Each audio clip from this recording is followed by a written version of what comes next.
Bonjour, Bonjour monsieur. bienvenue encore une fois au Fantasy Film Festival. Merci de m'avoir invité une seconde. Non mais bien avec plaisir, est-ce que tu peux te présenter? Oui, bien sûr, je m'appelle Ralph Bismargi, je suis scénariste et réalisateur. Ok. Est-ce que tu peux parler un peu plus fort? Oui, Ouais, bien sûr. voilà. Donc l'année dernière on avait un film, cette Oui, année on a un scénario. oui, c'est ça. D'accord. Est-ce qu'on peut parler un petit peu du scénario, le synopsis du scénario? Oui, bien sûr, bien sûr. Donc, le scénario, en fait, c'est l'histoire d'une adolescente, Elsa, elle a 15 ans et elle se trouve isolée et incomprise. En fait, elle se dispute avec sa mère. Elle essaye de contacter des gens dans son entourage, son père, sa meilleure amie, mais elle réalise qu'elle est incomprise. Et la seule personne qui finit par la comprendre, c'est un hologramme artificiel. Et C'est dans l'air du temps, hein. c'est dans l'air du temps.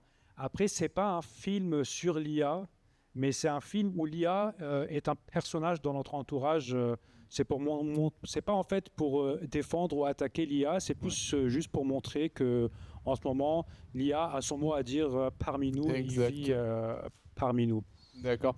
Et maintenant que j'y pense, est-ce que jusqu'à quel, je veux dire, jusqu'à quel pourcentage du film est-ce que tu vas utiliser l'IA? De quel point de vue pour le faire? Pour le faire, ouais. Ah, je vais pas trop m'en servir en fait. Je vais avoir un vrai acteur et en fait, on va le transformer en hologramme en post-prod D'accord, avec un VFX. d'accord, c'est cool. Pour le scénario, parce que moi j'ai vu ce que tu as fait avant, donc l'année dernière. Ouais. Euh, et j'ai bien vu que ton scénario, le film, et je vais parler plutôt de la structure scénario, l'année dernière, elle était une structure qui se tenait bien, donc avec deux, trois actes que tu as bien montré dans le film. Est-ce que le scénario maintenant, est-ce que tu suis le même schéma? Est-ce qu'avec l'utilisation genre de ce concept de IA, est-ce que on commence aussi à changer la structure du scénario pour donner aux gens plus, tu vois, pour qu'ils puissent peut-être interpréter tu vois, à leur façon, avec leur perspective, ce scénario ou non? Pas forcément. Non, pas forcément. En fait, j'ai quand même utilisé une structure assez similaire avec un premier acte, un élément déclencheur, une tension, puis un troisième acte, une bataille finale entre guillemets. Mais en plus, je n'ai pas, en fait, lorsque j'écrivais le scénario, je n'ai pas réfléchi à la structure. C'est devenu inné en moi, en fait. Donc, je n'ai pas planifié de faire cette structure. Elle est venue toute seule. Mais que ce soit une histoire sur l'IA ou non, ça n'a pas trop changé la structure de mon scénario. D'accord. Et Ralph, je me permets de le lire, mais donc toi, principalement, tu ne viens pas du monde de l'audiovisuel. Non. Comment tu vois ça? Et moi, je suis toujours fasciné par ces gens-là qui n'ont pas fait d'études de film, mais ils arrivent, parce que c'est par passion ou par amour au cinéma, à écrire. Et ce que tu viens de dire, c'est que ça vient naturellement. Oui, bon, après ça vient naturellement, mais c'est parce que j'ai lu beaucoup de livres, j'ai étudié beaucoup de films, j'utilise beaucoup de mon temps libre en fait euh, pour le cinéma. Donc je suis très passionné. Donc lorsque je ne suis pas en train de travailler, que ce soit le week-end ou le soir, j'essaye de lire des livres, de regarder des films, de les étudier.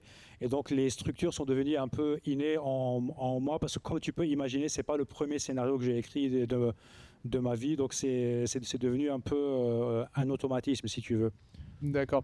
Et je suis très curieux de comprendre un petit peu le personnage de l'IA. Oui. Est-ce que c'est un personnage qui se comporte comme nous, comme un être humain, ou c'est un personnage... Parce que je prends comme référence un film que j'ai regardé récemment qui s'appelle Crime One... Non, pas le Crime 101. Mercy. Donc pitié, merci. Et ça parle aux US d'une juge IA. Donc du coup, D'accord. pour pouvoir aller vite dans tout ce qui est affaires légales, donc ils ont créé cette juge IA qui va genre à travers les faits en ligne, tout ça, parce qu'elle a accès à tout, enfin tu vois, avec nos téléphones, le machin, tout ça, les caméras de surveillance. Donc une juge très pragmatique IA. Donc, et j'ai trouvé ça très intéressant parce qu'à la fin, même cette IA, bah, forcément c'était l'intention du réalisateur, on comprend qu'elle a compris ce que c'était l'émotion humaine. Donc dans Ouais. ton scénario, est-ce que l'IA, c'est vraiment un être humain ou c'est une machine à 100%? C'est un peu entre les deux. En fait, c'est une IA qui, elle, n'a pas d'émotion. Donc, c'est une IA qui ne peut pas aimer ou pardonner comme doit le faire la personnage principal. Mais c'est une IA qui comprend l'émotion. Donc, il n'a pas l'émotion, mais il comprend l'émotion. Donc, c'est un peu entre les deux, si tu veux. Et en fait, moi, j'ai déjà l'acteur qui va jouer cette IA. C'est aussi un acteur qui a joué dans mon film qui a été sélectionné ici il y a un an. Je lui ai montré le scénario, il a adoré, il a tout de suite dit que oui, il a envie de jouer ça. Et lui, en fait, la manière de le mettre en scène, ce qu'on fera, c'est qu'il va être un peu à la retenue. Il va essayer de ne pas montrer des émotions du tout, de parler presque comme un robot ou plus un robot qui essaye de faire semblant qu'il est humain, mais il n'arrive pas vraiment à être un humain. Donc ce qu'il dit, c'est très logique, c'est très compréhensif, et ça tient du début à la fin, mais il n'arrive pas vraiment à montrer l'émotion. Et moi, le message que je veux montrer, c'est que l'IA ne va pas remplacer l'être humain. Là, c'est une IA qui encourage les êtres humains à interagir entre eux. Très intéressant. J'ai vraiment envie de voir ton film. C'est prévu pour quand le tournage? Il n'est pas encore prévu, en fait, ça dépend. Là, en fait, on est en recherche de financement. Donc moi, cet été, je suis en train de construire le dossier de financement.